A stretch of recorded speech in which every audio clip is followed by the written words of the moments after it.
이번엔 저희가 준비한 두 번째 뉴스인데요. 어쩌면 저희들이 이번 회담의 모습들을 지켜보면서 이곳저곳에서 불길했던 전조들이 있었을지도 모르겠다라는 생각을 해봅니다. 세 가지 주요 장면을 한번 출력물에 꼽아봤습니다. 하나씩 살펴보시죠.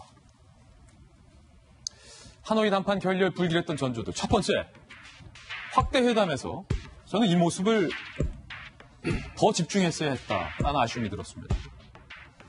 미국 내에서 강경한 매파와 또 온건한 비둘기파가 있는데 그중 매파의 수장이라고 볼 수 있는 볼턴이 확대 회담에 참석을 했다는 점. 그런데 트럼프는 볼턴을 참석시켰는데 김정은 위원장은 지금 보시는 것처럼 볼턴의 앞자리를 비워뒀습니다. 이 말은 무슨 말이냐? 카운터 파트너를 지정하지 않았다. 볼턴을 패싱했다. 이때부터 뭔가 이상했던 것이 아닌가. 영상 한번 보시죠. 바로 이렇게 말입니다.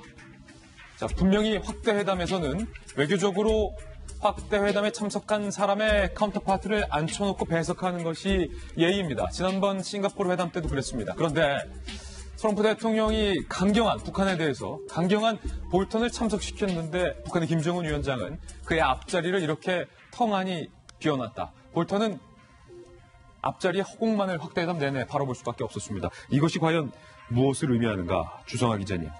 예. 이게 무엇을 의미하는 겁니까? 일단 볼턴이 등장했다는 것은 저 사람은 북한에 수없이 당해본 사람입니다. 계속 당해본 역사와 경험에 대해서 꿰고 있습니다.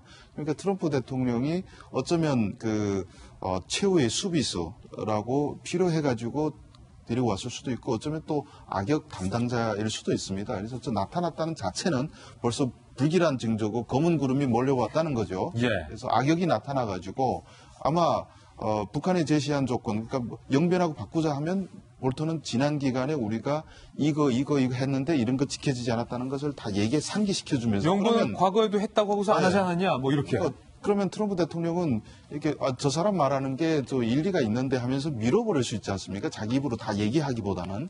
그래서 등장에 필요한 인물이어서 등장시켰고 또 북한의 입장에서는 트럼프만 집중해가지고 설득하면 된다는 그런 생각이 있었던 것 같습니다. 그래서 북한의 북한의 계산법이라고 아까 얘기 나왔지만은 북한의 방식으로는 김정은 결심하면 다 되거든요. 그러니까 참모들 같은 데는 별로 신경 안 쓰고 트럼프를 어떻게 하나 설득시키려고 저 3명이 달라붙어서 앞에 4명 앉았지만은 분명히 트럼프 대통령한테 집중해가지고 거의 이렇게 집중 포화를 한 명한테 집중했고 미국은 저걸 또 그 포화를 분산시키는 모양새로 구도를 만들었다 이렇게 볼 수 있을 것 같습니다. 예, 이번에는 두 번째 전조라고 표현할 수 있을까요? 두 번째도 한번 살펴보시죠. 바로 이겁니다. 소제목을 여기에 달자면 김정은의 혼잣말, 김 위원장의 혼잣말. 무슨 의미인지 직접 들어보시죠. I've been saying very much from the beginning that speed is not that important to me. I very much appreciate no testing of nuclear rockets, missiles, any of it. Very much appreciate it. 우리한테 시간이 귀중한데 우리한테 좀 편안할 시간 주시고 우리 이야기. No rush. No rush. There's no rush. We just want to do the right deal. 예단하진 않겠습니다. 누나 나의 직감으로 보면 좋은 결과가 생길 거라고 믿습니다. 지금 허은하 수사님 보면요. 트럼프 대통령이 줄곧 시간은 중요하지 않습니다. 우리가 급할 이유가 없습니다. 라고 계속 말을 하는데 트럼프 대통령의 통역을 전해 듣다가 김정은 위원장이 통역사에게 야 이거 우리한테 시간이 제일 중요한데 1분 1초가 중요한데 라고 혼잣말을 하는 듯한 모습을 포착했어요. 이게 무슨 의미입니까? 어떤 의미예요? 이번에 이틀 동안 김정은 위원장의 모습을 보면서 정말 신기했던 것은 주연이 되고 싶은데 너무 서두른다라는 게 좀 이상했었거든요. 조급했다. 예, 너무 조급해 보였었어요. 그 부분이 조금 이상하다고 느꼈는데 결국에는 이런 결과를 갖고 오게 된 것 같습니다. 우리가 사실은 예측할 수 있는 몇 가지가 있어요. 트럼프는 준비를 좀 많이 하고 온 것 같습니다. 트럼프의 우선 제가 몇 가지 징후들을 좀 살펴봤는데요. 첫 번째 넥타이입니다. 트럼프의 넥타이요? 네. 기본적으로 트럼프는요. 자신이 주인공이 되고 진짜 중요한 이야기를 할 때는 흰 셔츠에 빨간 넥타이를 합니다. 1차 북미 정상회담 때도 빨간 넥타이를 가져와서 모든 시선을 받았어요.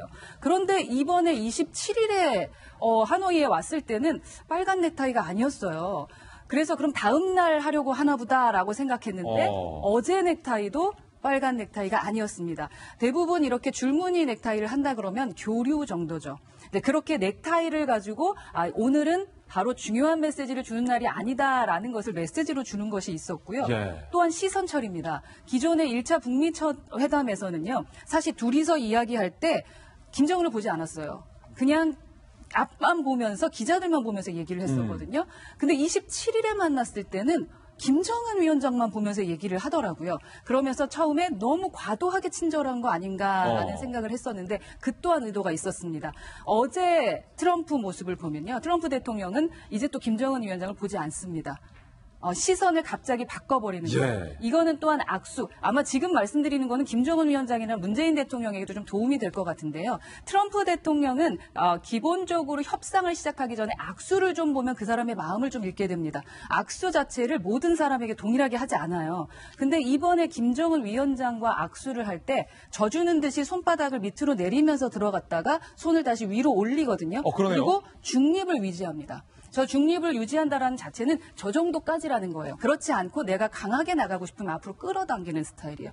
이번엔 내가 끌고 간다라는 식의 몸의 표현들을 좀 보여주는 편인데 이번엔 그러지 않았었다. 애초에 어쩌면 트럼프 대통령의 머릿속에 노딜에 대한 시나리오도 철저하게 준비하고 왔던 거다. 그렇죠. 처음에 내가 사실 협상이라는 게 그렇잖아요. 사람의 마음을 얻어야 되기 때문에 처음엔 친절하게 다가갑니다. 하지만 내가 진짜 얻고 싶은 걸 얻기 위해서는 어느 순간 강해지는 거예요. 근데 여러분 여기서 좀 주시하실 게 트럼프 대통령 진짜 강한 자하고 싸울 때는 아주 강하게 나갑니다.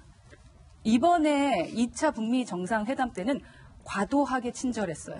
그래서 우선은 관계에 대한 것만으로 만족하자라는 부분들의 메시지를 온몸으로 보여준 게 아닌가 싶고요. 여기에서 비언어를 좀 무시하지 마셔야 될 것이 시청자들도 마찬가지입니다. 라이브를 보는 데서 우리가 얻을 수 있는, 우리가 핵 이득이라고 하는데요. 얻을 수 있는 건 그동안 얻지 못했던 그 사람의 진짜 심리를 읽어볼 수 있기 때문일 텐데요. 이번에 특히 더 왜 이들이 이렇게 될 수밖에 없었나라는 것을 돌발 상황에 그들의 행동에서 정말 많이 볼 수 있었던 것이 아닌가 싶습니다.